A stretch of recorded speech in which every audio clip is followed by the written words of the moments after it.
Assalamu alaikum children, and welcome back to the 7th day of Muharram.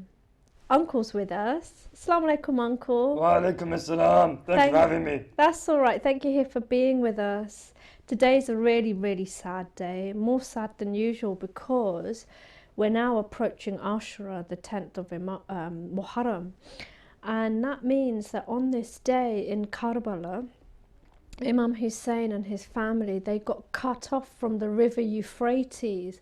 The river Euphrates is a really long river that runs through what's now Iraq. And, you know, poor Imam Hussein and his family, they were denied that water by the enemy. They got cut off, Uncle. And we know this story very well, but each time I hear it, it's like listening to it all over again. And sometimes I even get a lump in my throat. So if I do get a tear in my eye, or you see Uncle becoming very sad, I'm sure you'll understand why. So they were denied water for 3 whole days in the hot sands of the desert. The family of Imam Hussein had ran out of water, and the children were so thirsty in the hot desert of Karbala. Under the orders of Ibn Ziyad, the riverbank was blocked, so that, you know, not even a drop could get to the Imam and anyone with him. I can't imagine, you know, you've been out there in Iraq during the summer. Yep. How hot was it? How did you manage? It's really hot. You have to stay hydrated. And that's what makes you feel sad, because you think, how did Imam Hussein and his family deal with this? But what does hydrated mean, Uncle? It means when you drink enough water, because, for example, humans are monsters, our bodies are made of, majority of our bodies made of water. So hydrated means that we keep enough water in our bodies. Oh, but after 3 days in that blazing heat, you wouldn't have much water. No. In your body, I mean. Oh my God, under the orders of Ibn Ziyad, the riverbank was blocked so that not a drop could get to the family. The Holy Quran says, and it is He who sends the winds as good news before His mercy, and we send down pure water from the clouds that we may give life to a dead land and give it for drink out of what we have created.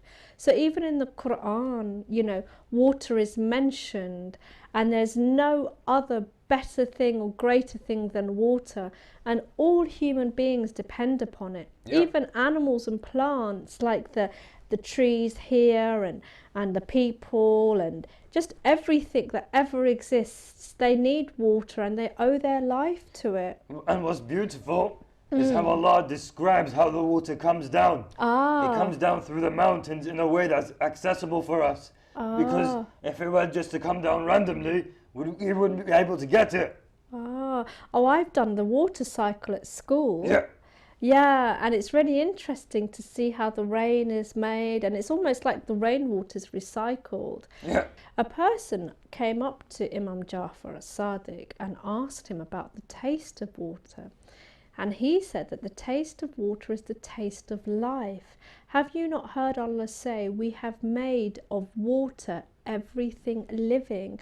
So everything that's alive, you know, even when they go exploring for life on other planets, if they find water on that planet, it's generally accepted that there must be life on there, even if it's a tiny little microbe or a tiny little bacteria or germ growing.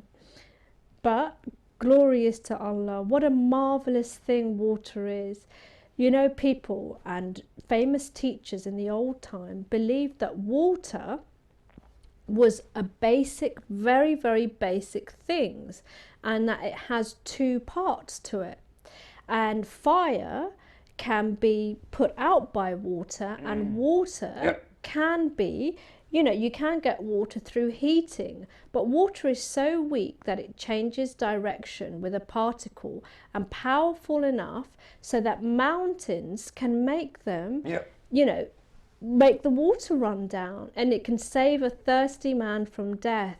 However, it can even kill by drowning. So you have to be careful. So water is very, very amazing, and it has all these different sort of parts to it. For example, when you pour water into a container, it takes on the shape of that container. So when you fill up your water bottles before school in the morning, the water takes the shape of the water bottle in the same way that it takes the shape of a bowl if you poured the water into a bowl. There's even a nice saying that says, be like water. You know how you just mentioned how water takes the shape of, like, for example, the bottle? Yeah. So let's think of it like this. Imagine you have different problems in life. Yeah. If you think of yourself like water, then you can adapt to these different problems. That's a very good point. So basically be flexible and be willing to change. That's absolutely right. Yeah. When the sun gets hotter, it turns water into vapour and it forms clouds. Clouds come in all forms and shapes and move at different speeds. Sometimes these clouds even look like different animals, and when these clouds become too heavy, they fall and they come down in what we call rain. So that's what I was mentioning earlier about the water cycle. Isn't it beautiful when it rains? Uncle here loves the sound of raindrops. Oh yeah, especially when I'm trying to sleep. Yeah, it's a really, really nice sound to fall asleep to. Yeah. And also, I like the smell that comes after the rain. You know, the smell in the grass. Yep. It's one of the my favourite smells in the world. The heat of the sun smelts snow and glaciers, and it raises the river levels. So when you take your ice cubes out the freezer, and then they slowly start to melt and they turn back into liquid water. And if plants don't get enough water, they start to die. And just in the same way, if the human body doesn't have enough moisture and doesn't have enough hydration, like Uncle mentioned, it turns into, well, it passes away. So 3 out of 4 parts of the human body is water, and only 1 part of the human body is dry. Speaking of water, also, I've heard by my friends who tell me that scientists, they say that water reacts to what you say to it. So, for example, when you drink water and you say Bismillah, it has a positive effect on your body. I didn't know that. I told you, every year you learn something new when you learn about Imam Hussein. Water is responsible for the digestion of foods and for the circulation of your blood. You and I can still be alive without food for a very long time, but we cannot survive without water. It's for this reason that every religion in the world says to save water. When you drink water and you remember Imam Hussein, you get a lot of reward for it. And sometimes when I'm thirsty in the middle of the night, especially during these hot summer nights, you know, the best thing I think I could ever have in the world is this little sip of water. But then I get really sad because I think all Imam Hussein and his family wanted was just a drop, not even a sip, but just a tiny drop to help quench their thirst. So, during the first 10 days of Muharram, Muslims give out water in the name of Imam Hussein. Yep. Imam Ali has also said, when people who do good will be rewarded on the Day of Judgment, the one who will be, first in line is those who served water to a thirsty person. I can't believe it, because I just think that giving water isn't a really big deal. It's just water, it comes out of the tap all the time. But don't forget, there are countries and communities all over the world where water isn't available in the taps. Yep. It's awful. It just goes to show that what Islam is really about. All this worship we do is not for the sake of worship. It's for the sake of making us better human beings. Absolutely. And saving water and caring about water is one of those things of being a good human being. In another hadith, Musaddif says when he was with Imam Jafar as-Sadiq while travelling from Mecca to Medina, all of a sudden they spotted a man lying under a tree in a terrible, terrible way. Imam Sadiq told Musaddif, "Come, let us see why he is in such a state. I think it's because he's really thirsty." Musaddif says that when they reached near that man, the Imam asked him if he was thirsty. He replied, telling the Imam he was indeed thirsty, and he ordered Musaddif to give him water at once. Musaddif was delighted about being able to provide water. Then he got back on his horse and he continued his journey with the Imam. On the way, Musaddif asked the Imam, "Master, that man seemed to be a Christian. Is it allowed to serve water even to disbelievers? You know, those who don't believe in Allah." The Imam said, "Of course, as we've talked about it, it's not possible to survive without water. So I wonder what could have been the situation of those who were denied water for 3 days in a row. It's such a shame that water, which is allowed for, you know, people who are not Muslim, but they didn't even give it to the grandson of the Holy Prophet, Umar ibn Sa'd, may Allah curse him, had cut off the water supply. It's like someone turning the tap off in your home. And Imam Hussein and his family and friends, you know, they must have been, I can't imagine it being dehydrated, which is the opposite of hydrated, because you can't think straight, uncle. No. I mean, you know, we fast really long days here in London and elsewhere in Europe, 19 hours a day. And at the end of the day, you know, you get a headache, but at least you know that you're going to be able to break your fast with water. Imam Hussein didn't have that hope. But when the Imam had dug wells up to provide drinking water to his friends and family, the news reached Ibn Ziyad. He ordered Umar ibn Sa'd to be very strict about this. He wrote, "Oh, Umar ibn Sa'd, you must become a barrier, like a blocking between Hussein and the Euphrates River. They must not even get a drop of it." When he received this letter, he sent 500 horsemen towards the river banks of the Euphrates. They got off their horses and blocked the water supply, and it's well known that there was no water from the 7th of Muharram. On the day of Ashura, the thirst was so bad that the world around him seemed like smoke. As Jibreel alayhi salam said, he informed the Prophet Adam, the first prophet, a man and the first man on earth, "O Adam, I hope you could see how the oppressed Imam Hussein will plead and ask for water. He will be able to see only smoke between the earth and the sky." Another author said the thirst had affected so many different parts of the Imam's body, but even then, you know, he couldn't cope because thirst makes you really, really weak.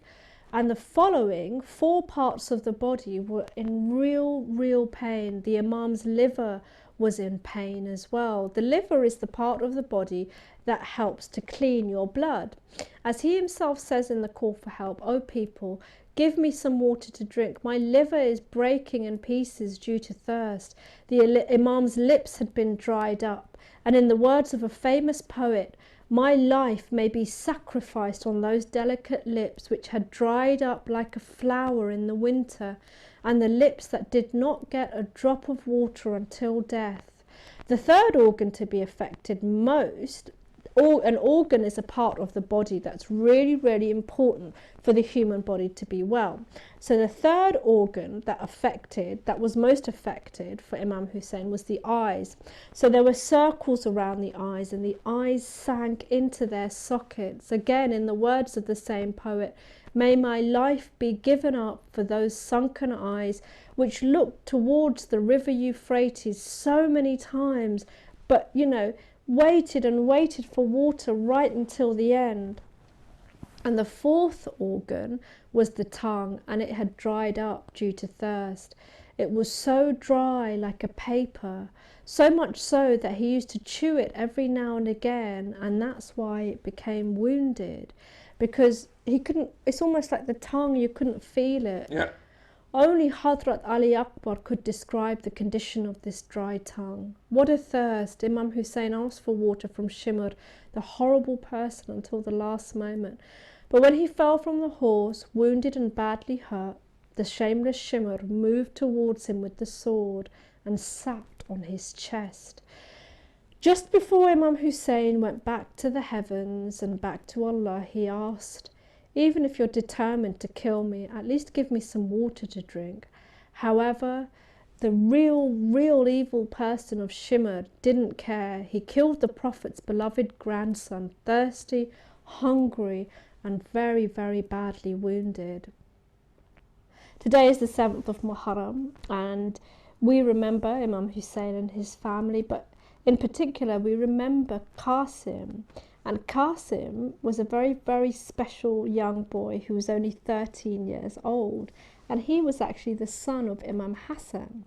And at the time of Imam Hussein passing away, Qasim was only 3 years old. His uncle Imam Hussein had looked after him with great love. Now Qasim was asking if he could go to the battlefield. So how could the Imam say yes to this child? He was barely 13 years old and his brother's orphan. I mean, I can't imagine, I actually have a 10-year-old sister and a 9-year-old brother. Yeah. And I wouldn't want them to go away into the battlefield to fight. I'd want to protect them, especially if they didn't have parents. Qasim didn't know what to do and went sadly to his mother, Farwa. Suddenly, as they both prayed for their problem to be solved, she remembered that Imam Hassan had given a letter to be opened when times were very difficult. And she thought, what could be harder than this moment? With the letter in hand, Qasim and his mother went to Imam Hussein.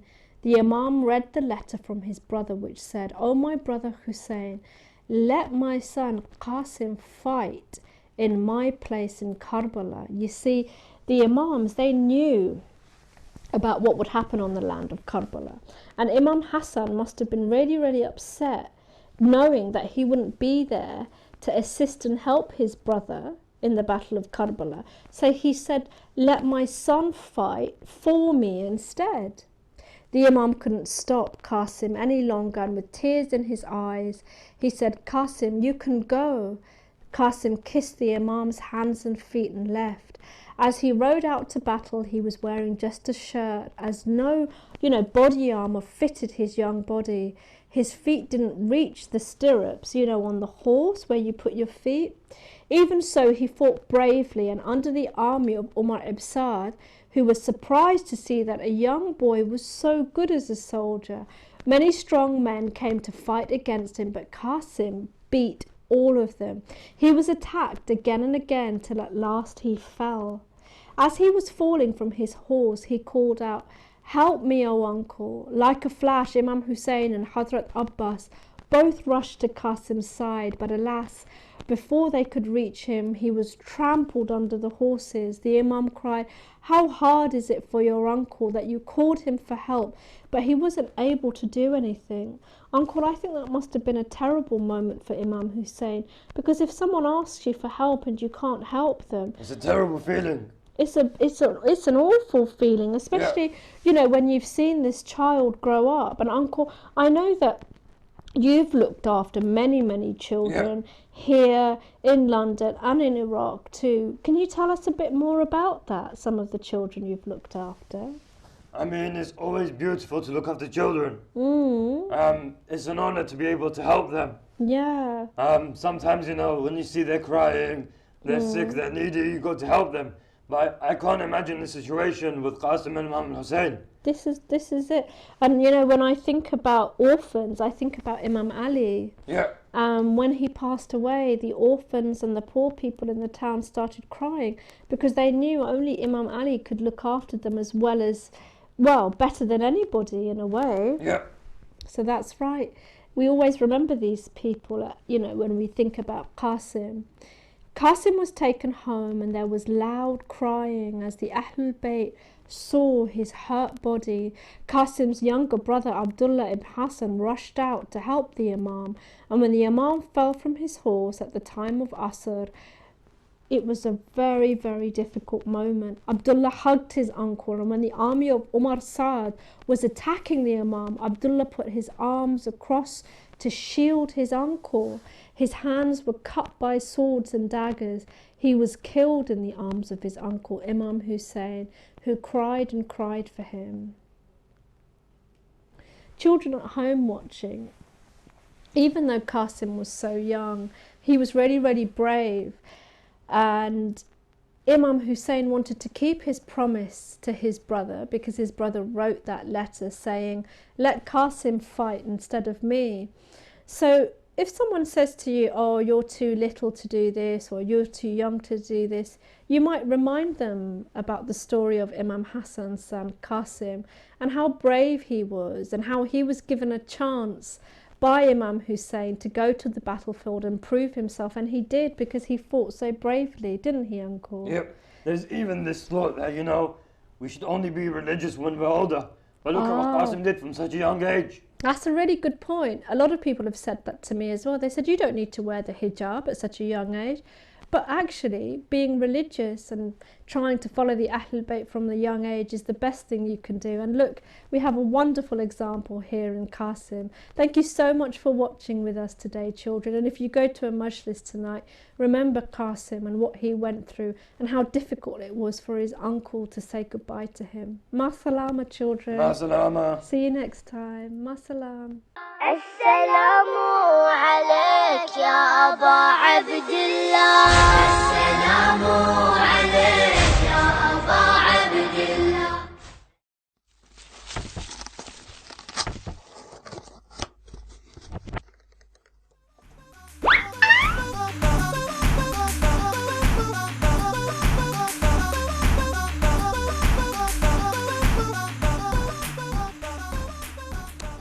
Assalamu alaikum, children.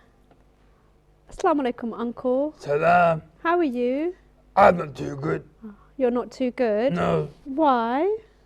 because I'm sad. I know we've been looking at why Imam Hussein left for Karbala. We looked at some of the reasons he left, all the things that he saw in Medina, all the horrible things that were going on. And then we went on a journey with Imam Hussein, Yes. all the way from Medina to Karbala, didn't we? Yes. Yeah?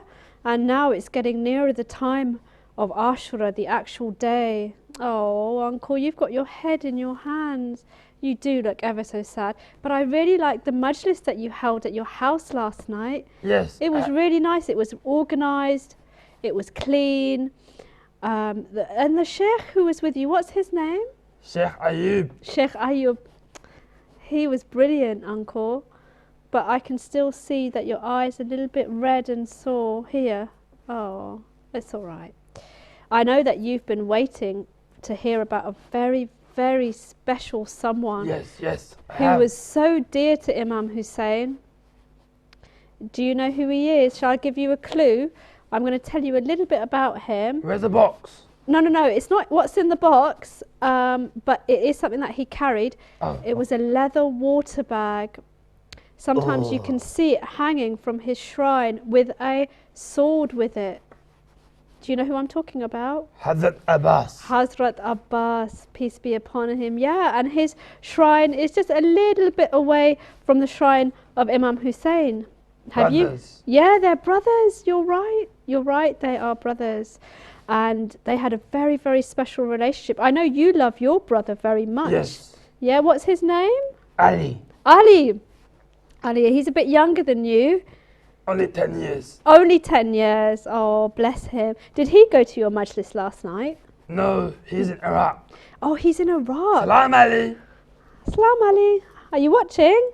Does he watch you when Yes. you're? Oh, he watches you. That's good when you're on Safeeries, mashallah. And have you been to Iraq recently? No, unfortunately, I haven't. Oh, when are you going next? I'm not too sure. So you haven't been to Iraq recently. No. When do you think you're going to go next? Arba'in. Arba'in. Oh, I know Arba'in. It's 30 days. No. No? 40th. 40th day after Muharram finishes. Is that right? Yes. Oh, look at you. Mashallah, you do know quite a few things. So you haven't been to Iraq recently. When do you think you're going to go next? Arba'in. Arba'in is 30 days after the first of No, 40. 40 days after the first of Muharram. I've seen the Arba'in walk. I've seen it on Safeeries TV. You've seen it on Safeeries? That's one of Yes. I love Safeeries TV. It's one of my favourite channels. I love Safeeries TV. But Uncle, do your legs not get tired? I mean, people walk from, oh my gosh, they walk from everywhere. I'm strong. I'm brave. So I walk a lot. You walk a lot. Yes. You've got strong legs. You've got strong arms. Oh, look at these arms. Oh, look at your masbah, mashallah. Thank you. Do you do Tasbih Fatima to Zahra on that? Yes. Alhamdulillah. Every day. Every day. Yeah. Some people, when they get to the shrine of Imam Hussein, they, obviously they have to go and visit his brother Hazrat Abbas. But what makes him so special? What is it about Hazrat Abbas that you love the most? Why is he so special to you? Because he's brave, courageous, faithful, very, very strong, and patient. And he was tall. Yes, tall. And he was, like you said, really tall. You're nearly as tall as him, uncle, but a little bit short, but it's okay. And his face was bright and luminous like the moon, mashallah. There was a lot of light in his face. Yes. That's right, children. Hazrat Abbas had a wonderful personality and many good characteristics. And today's a really important day. You're absolutely right, uncle. He was brave, he was strong, he was faithful and patient, and so attached to his family and those he looked after. He was so kind and so merciful. He was full of rahmah, uncle. Yes.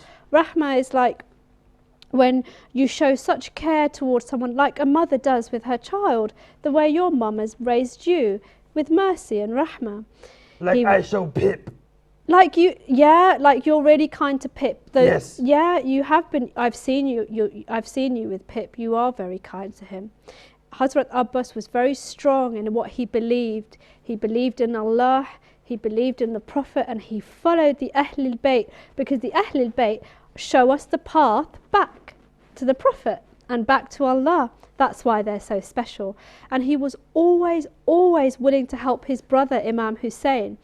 Even the Imam of our time, Imam Mehdi, peace be upon him, spoke about the character of Abul Fadl al-Abbas, salam and peace be upon him. So you can see he's that special. Imam Mehdi also spoke about him. What do you know about Imam Mehdi? I don't know too much, but I'm sure you can tell me more. Yeah, I can tell you more. He's our 12th Imam, Yes. and when you hold majlises, even though we're not sure exactly where Imam Mehdi is, we know for a fact that he's always happy when we hold majlises for Imam Hussein, and he's also mentioned Hazrat Abbas, which means that he's very, very special. Hazrat Abbas is the son of Imam Ali. He loved his brother more than he loved himself. He protected him. He hurried to fetch water for the women and children, and even though he lost his two hands because they got cut off, remember the enemy soldiers, he was coming back with water from the river Euphrates, that very important river that we talked about just the other day, and the enemies were waiting behind the trees, and they got him and they went like that, like that. Sorry, I hope I didn't hurt you, uncle. I don't like the enemies. You don't? No, who likes the enemies of I hate Islam? them. Yeah, and I know the children at home do as well. How could they call themselves Muslim, uncle? They're not Muslim. Oh, don't be sad. Don't be sad. I wish I was there to fight as well. You would be his helper? Yes. Oh, what would you fight with? A sword, a spear, or an arrow? A sword. A sword, wow. Like Imam Ali. Yeah, I was just thinking of the sword of Imam Ali. It's called Dhul-Fiqar. It was a very special sword. That's right, uncle. Both his hands were cut off. He tried his best to get water for the women and children. He was very, very dear to the women and children. Yes. So that's right. Even Imam Zaman, our Imam, talks about him. That means that he was truly amazing. And these are all the things that he said about him. Are you ready? Yes. Okay. The Imam, our Imam, our 12th Imam, Imam Mehdi, always said good things about Hazrat Abbas. For example, he said he loved his brother more than he loved himself. Yeah. He was always thinking about the next world, and he was Next world? Yeah, because when we leave this world, uncle, we go to somewhere where it's much better. Oh. And our life continues, but in a Yes. little bit of a different way. We can't really imagine what it's like, but Hazrat Abbas was always thinking about the next world, and he was always thinking how he could gain Allah's pleasure. Do you see? Yes. So that meant he would do extra prayers, he might have done extra fasts, and he just had a really wonderful and good character, Uncle. Yeah? A bit like you when you're trying to be patient. Oh, and when you're trying to be humble. Yeah. You've learnt all these things from the wonderful examples that we have. So he used this world to gain Allah's pleasure. He gave up his own life and the life of his brothers and his sons and himself for Imam Hussein. See, in the Battle of Karbala, imagine you're with Ali and you don't want anything bad to happen to your brother ever. Never, never, ever. You would do anything to protect him. But all Hazrat Abbas could think about was he had to be with his Imam, stick to him like glue and help him no matter what. So that even meant he had to say goodbye to those who he loved the most. Imam Mehdi also said, he reminded us, let's never forget that Hazrat Abbas tried his very best to get water for Imam Hussein, the women and children. When he reached the river Euphrates, he took a handful of water to his mouth. He looked at it. Look, this is really important. He looked at it. He put it towards his mouth. Imagine it's so hot. And he said, how can I drink this, but my brother Imam Hussein, the women and the children in the camp are dying from thirst? And he threw the water away. Can you believe it? No one would have noticed him drinking that handful of water. Remember that little glass of water you had? It wasn't even that much. No. It wasn't even that much. Imagine you're in that situation. You're right near the river. Nobody's with you. You're just dying from thirst. And you still put the water away because you're thinking about someone else. That's patience. That is patience. It's also being humble. It's also thinking about others before you think about yourself. A bit like when you help clean up after majlises. Yes. Or sometimes I've even seen you help look after the children of the majlis. That's really kind of you. Layla, yeah? you're good at reading majlis. Oh, thank you. Why don't you come to my house and read majlis? Oh, I'd love to come to your house and read a majlis. Oh, Uncle, you know, I can just tell how much you and your family love the Ahlul Bayt. Yes. Like, you help tidy up after majlises. Your wife organises majlises for women. And your children get involved too. I bet your aunties and uncles do. What's your wife's name again? Auntie. Auntie. Okay. For you. Oh, auntie. Yeah, auntie to me because you're my uncle. Yes. And your uncle to all the children watching as well. So yes, Imam Mehdi, he spoke about all these wonderful things about Hazrat Abbas. I remember, Uncle, you told me that when you were on the train, when you were a little boy, you were really, really hungry. Yes. And thirsty, and you looked over to another passenger and you thought about grabbing their water. Grab it. Did you? I thought about it, but I didn't do it. You thought about it, but you didn't do it? Yes. Yeah. I know. I mean, what would you do in that situation? You're on a long train journey, you've ran out of water, the shop just closed, you don't have any money, and you see just sitting across from you in another seat is another passenger with some water, and you might think, oh, I could just take it from her and she wouldn't know. But you didn't, did you? No. Oh, I'm patient. You were patient. Oh, may Allah be pleased with you. A bit like Hazrat Abbas when he took that handful of water. Yes. And then he put the water away, Uncle. So whenever we think of Hazrat Abbas, we always think about how he would care for others before he would think about himself, that he was kind and he was truthful, and all he could think about was getting the water to the women and children. Oh, I can tell Uncle's very upset. Children, can you at home see how upset Uncle is? Don't. I know, it is upsetting. But the night before Ashura was a really, really difficult night. And Imam Hussein, he was in his camp and he was with his companions and he was with his family. And he gave a really, really important speech. Do you know what a speech is? It's like a presentation. It's like a presentation. It's like when you speak to... Talk a lot. Yeah, and it's usually one person like speaking. You. Talk a lot. Do I? Do you find it interesting or boring? Today you're interesting. Oh, today I'm interesting. Thank you. I prepared this majlis just for you, Uncle, and for the children watching too. Yes. But let's look at what Imam Hussein said the night before Ashura, because it was really, really important. Are you listening? Yes. You got your listening ears on? They're on. They're on. Children at home, are you listening? Okay, let's go. It was a very sad time for everyone in the camp of Imam Hussein. The night before Ashura, he asked the enemies just for a little bit of time before the battle began. They needed time to pray and to think about leaving this world. He made a special speech, you know, like when you say something very, very important. Yes. It was the last speech made before Imam Hussein left this world. It was very important. He said, I begin by praising Allah and thanking Him. This is a hard time for all of us, he said.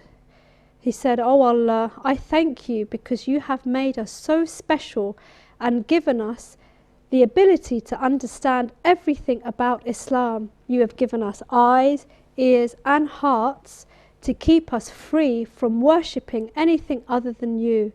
I know that I'm surrounded by the best people in the whole world. They are kind, truthful and generous, just like what you were describing earlier about Hazrat Abbas. Imam Hussein didn't have many people around him, but it wasn't about how big his group was. It was about how special each one of them were and how many wonderful qualities they had. It's about quality, not quantity. Yeah, it's about the people there and not how many there were in numbers, because there were thousands of enemy troops on the other side, but there were only a few on the side of the camp of Imam Hussein. Imam Hussein said, May Allah give you a wonderful big reward, as I believe that the day of fighting the enemies has nearly arrived. If you want, you can leave now without anyone noticing. No. Yeah, because it's dark. So go if you want to. There's nothing stopping you. You see, Uncle, remember we were talking about Imam Hussein and how humble he was? Yes. Well, the night before Ashura, he knew what was going to happen the next day. Oh, yeah. Was he psychic? He wasn't psychic. What do you mean by psychic? Could he tell the future? He couldn't tell the future, but because the Ahlul Bayt are so special, oh yes, they kind of knew what was going to happen. Clever. Intelligent. Yes, wise and smart too. So Imam Hussein knew that the situation was going to be really bad. So he said to his companions, and it's a little bit sad, he said to his companions, look, if you want to go, you should go now because it's dark, and that way you won't feel embarrassed about leaving me. I really don't mind, because as we were saying, it's not you they want, it's me. They're coming after me. At that point in the sermon, his speech, all of his wonderful companions who were sticking to him like glue, they stood up and they said to Imam Hussein, no, we will never leave your side. We will always be with you. Just like we remember him now. Well, back then, on the night before Ashura, they were sticking to him and they were never going to leave his side. They were truly the best people in the whole world. That's what I would do as well. Would you do that? You wouldn't leave in the darkness of the night? Never. Never? Never for Imam Hussein. Oh, I can tell you're a true helper of Imam Hussein, like at the majlises. Yes. Alhamdulillah. They said in one voice, should we go away to live after you? We pray to Allah that we should be alive whilst you should have left this world. Never, absolutely never. We will always stay with you. The Imam then turned and faced the children of Muslim ibn Aqil. You remember Muslim? Yes. The messenger who was killed? He said, children of Aqil, it's so sad that your father has left this world. You're free to go now. Go if you want to. They all replied, praises be to Allah. We will never ever leave our Imam, ever. It was a sad time for everybody in the camp of Imam Hussein. The next day was the big battle was going to start, and lots of terrible things were going to happen. But inshallah, we're going to come back and we're going to learn more about the day of Ashura and find out what happened to Imam Hussein, and especially what happened to his baby. Do you know who I'm talking about? Yes. Baby Ali Asghar. Yes. Yes. Oh, Ali Asghar. And let's not forget the sons of Sayyidah Zainab, Aoun and Muhammad and Qasim, the son of Imam Hussein, son of Imam Hassan. And let's not forget Aoun and Muhammad, the sons of Lady Zainab, and Qasim, the son of Imam Hassan, and so many other wonderful brave warriors. The brave warriors. There were about 72, weren't there? Yes. You know what? Altogether, we're going to remind ourselves of who they were, and we're going to go through their names. Yeah? Yes. And that way we'll never forget them. Never. And the children at home, maybe you know some of them. I know you know Qasim and Aoun and Muhammad and baby Ali Asghar and Ali Akbar and all these wonderful people who stayed with Imam Hussein right till the end. Thank you for staying with us today, and inshallah we'll see you again very soon. Thank you, Uncle, for coming to my majlis. Thank you for having me. That's all right. You're very welcome. Ma salam, everyone. Salam.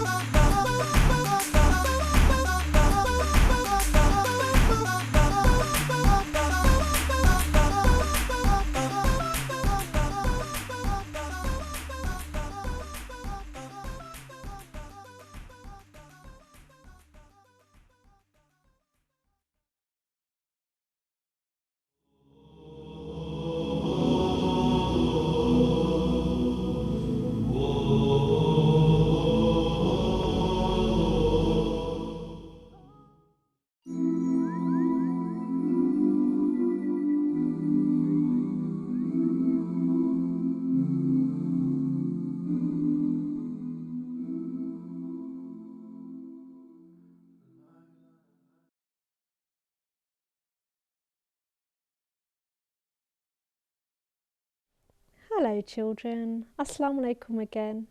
It's been so nice that you're joining us for these amazing stories.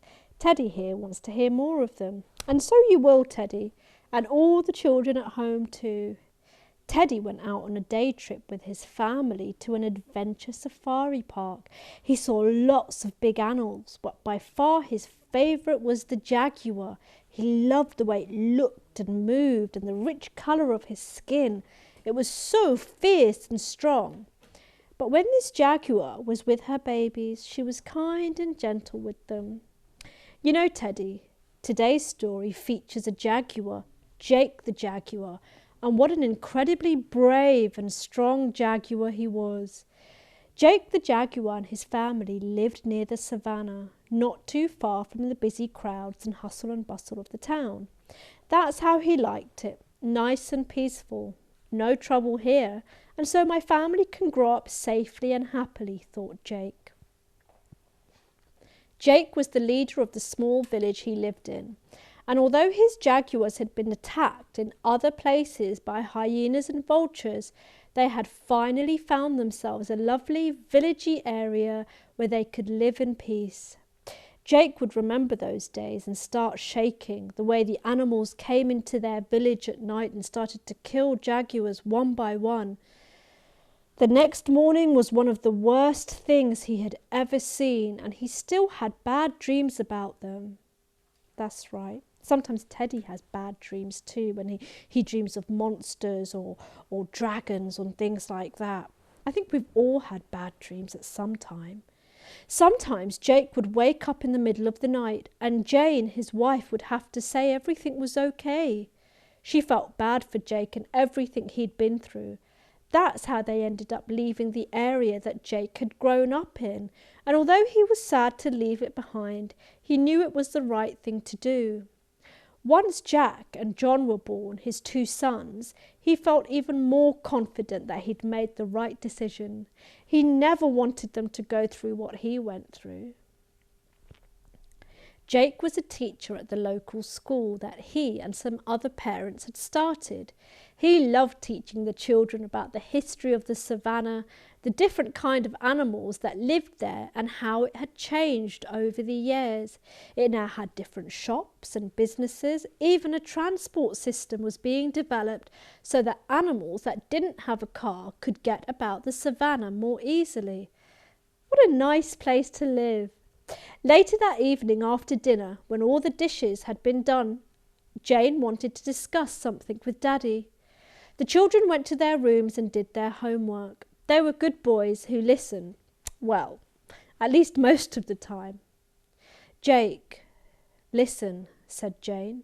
I was in the supermarket the other day and Betty was there with Billy and Bob, you know, the baker and his son. Well, they're not normally in this part of the savannah, but they didn't want to shop in the main town. Why not? There's a lot more choice in that part of the savannah, even though I like it here, replied Jake. Well, the thing is, Betty was really upset because the children of those vultures and hyenas, they've all grown up and, well, they've started to take over parts of the town, you know, scaring people and making them give some of their business money to them.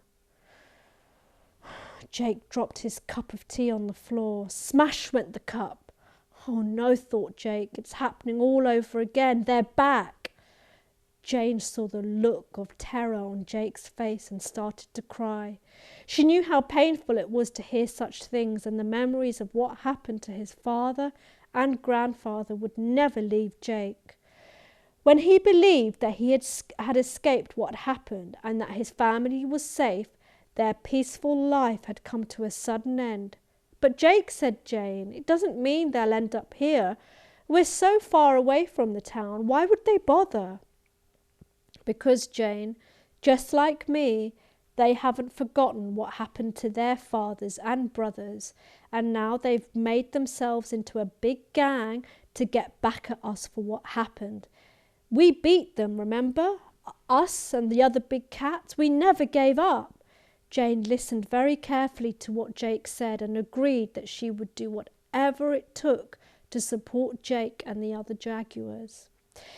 As the weeks and months went by, the vultures and hyenas were getting bigger and stronger in number. News soon reached Jake's village that a number of shops in the main town had closed down and many of the animals were leaving the area. Paul Parrott, the policeman, and his local police force were heavily outnumbered by this new gang, and they were soon having trouble trying to maintain some sort of law and order. When the grocery stores closed down, that's when the rioting started. With so many animals chasing such little food, it was bound to happen. They wanted to feed their families like most animals would. But when the fires started and some of the children had been injured, that's when the big cats knew something had to be done to stop the vultures and hyenas once and for all. Jake called for a meeting with the other big cats after school in the staff room. They all agreed that this new gang had to be dealt with once and for all. It was then that Jake decided he would take the lead in organising the big cats to go into town to bring them down and get rid of them forever. He took some of the best cats with him, including Leo the lion, Terence the tiger, Tony's dad, Charlie the cheetah, and the baddest one of all, the Black Panther. He was something else with his jet black fur and green eyes like slits. Anyone who caught the eye of this panther would surely be in for a surprise. At night, when it was really dark, he would blend into the background. Only his green eyes shone like emeralds against the blackness of the night. The hyenas and vultures soon got the news that the big cats were being assembled like an army and would meet them across the savannah on its hot and dusty plains. The hyenas and vultures also had their plans, and so they would all be in for a surprise. Jake and the other big cats said goodbye to their families with heavy hearts and big fat hot tears in their eyes. They all wanted to go with them but knew it would be too dangerous. Jake, my love, please come back safely and be the true hero I know you are, said Jane. Jake looked away and sighed a big sigh. It was time to move out.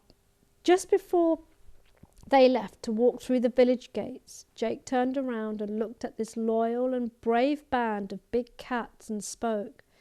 He said, "Whoever wishes to leave now and doesn't want to fight our enemy, you can leave and I won't say anything."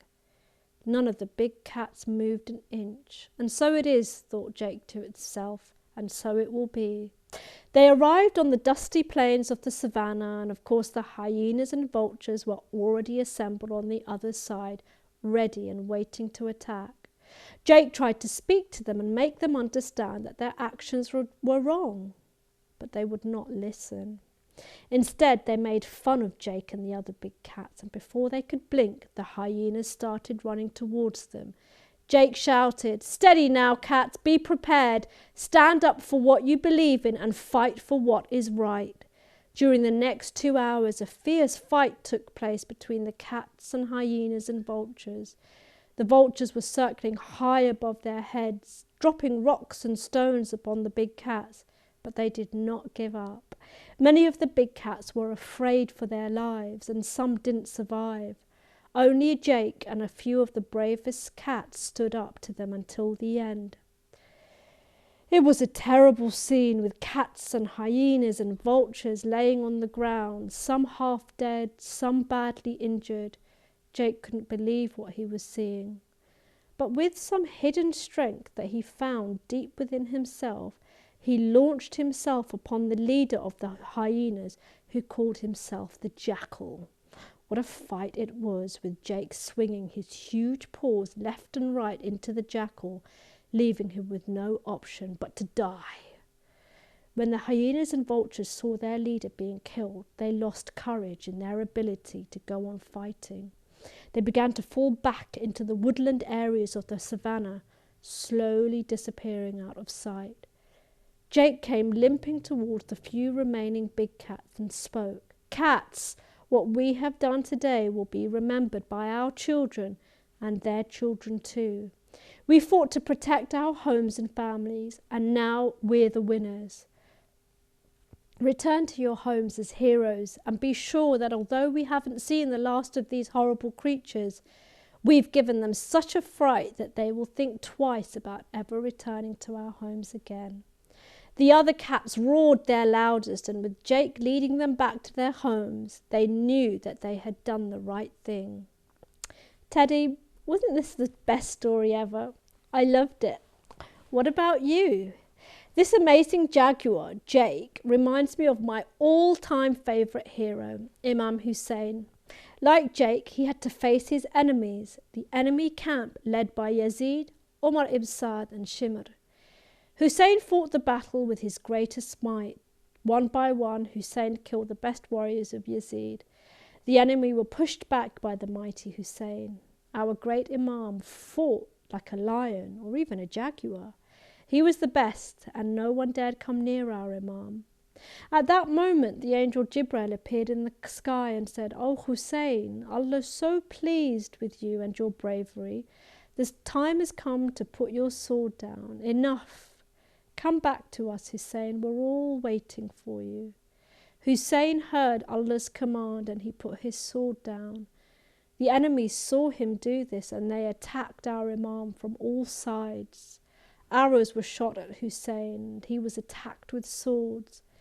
People who did not have arrows or swords threw stones at Hussein. Lady Zainab screamed out, "Hussein has been killed in Karbala. Hussein has gone back to Allah. Inna lillahi wa inna ilayhi raji'un. We are from Allah and to Him we return. Ya Hussein, Ya Hussein, Ya Hussein." Today is the day Muslims all around the world called Ashura. It is the day when the greatest of all men, Hussein, grandson of the greatest prophet, returned to Allah. So when you go to a majlis tonight, think about all the things that Imam Hussein had been through, saying goodbye to his loved ones, and then finally going back to Allah. Thank you so much for being with us. And remember, when you go to the majlis tonight, don't forget all the things that Imam Hussein had to go through so that we could have the true and real Islam that we practice today. Thank you so much for joining us, children, and we'll see you very soon. Ma salam. Bye.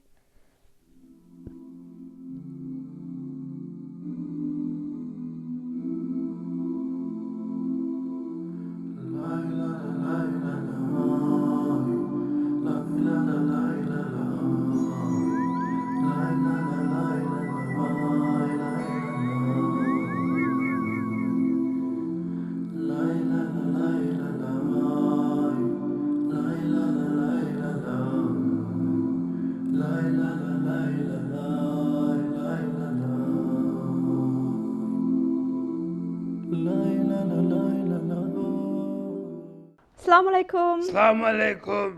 Hello, Uncle. Hello, Layla. What you doing? Cleaning. Oh, look at you. Busy. Oh, you're struggling, Uncle. It's hard. Oh, I know. Now you're cleaning the surface with your mouth. Here, let me help you. No, it's okay. Oh, you don't meant to bite me. I'm trying to help you, Uncle. Here, look. Like this, isn't it? Oh, nice and clean and shiny. Layla, Yeah. did you know Yeah. the best kind of person is the one who always helpful, Oh. especially if they haven't asked you first. A bit like you. Oh, yeah. I could see you were struggling. Yes. Who said that, by the way? That really nice thing that you said about, being helpful, and even if, they haven't asked for your help, you're still helping them. Who said that? Imam Hussein. Imam Peace be Hus- upon him. Peace be upon him. Oh, the Ahlul Bayt, they teach us so much. Yes. We can learn so much from them. Thank you, Uncle. Imam Hussein said it, didn't he? Yes. Oh, whenever we hear the names of the Ahlul Bayt, we should always do a salawat. Ready? Ready. 3, 2, 1. Allahumma salli ala Muhammad wa ali Muhammad. Oh, thanks, Uncle. It's okay. I guess that was hadith of the day. Ma salam. Salam. Bye. بسم الله الرحمن الرحيم اللهم كل وليك الحجة ابن الحسن صلواتك عليه وعلى آبائه في هذه الساعة وفي كل ساعة وليا